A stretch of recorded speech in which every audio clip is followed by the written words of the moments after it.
padam, padam, il arrive en courant derrière moi. Padam.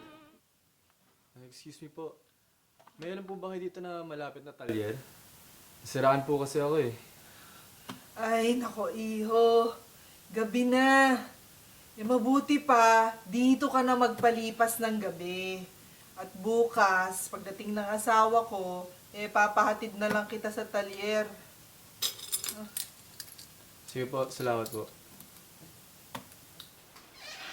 Simple lang naman ang patakaran dito. Bawal lang mag-ingay kasi may curfew hanggang alas 6 ng gabi. Kung nauuhaw ka, pwede kang kumuha ng tubig sa kusina. Basta wag mo lang bubuksan ang kabilang kwarto. Bakit po?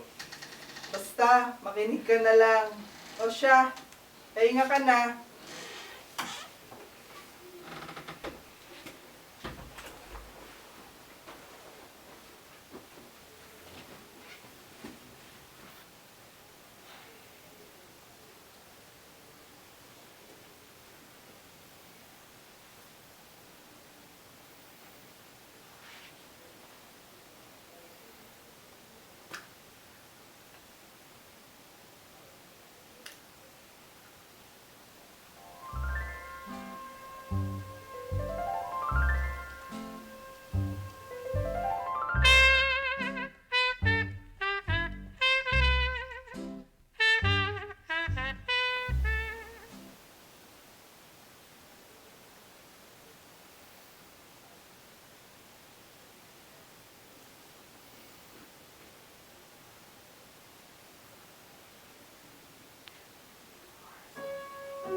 Uy!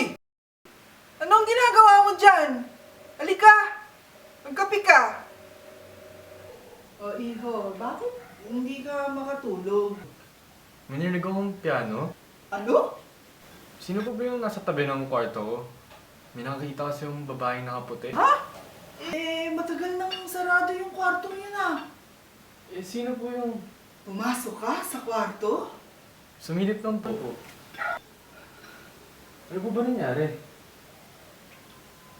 Meron nagpakamatay sa kwarto na yun. Tinakuhan siya ng nobyo niya nung araw ng kasal. La parole, Nagbigti siya sa kwarto na yun. moi, Madalas ngang nagmumulto ang kaluluwa niya. Puti ang buong katawan niya. Pula ang kanyang mga mata. courant derrière moi.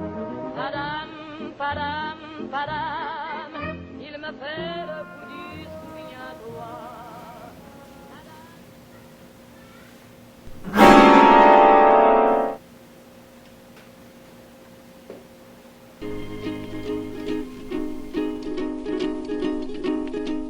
Tiptoe through the window, all the windows of the world become tiptoe through the tulips with me.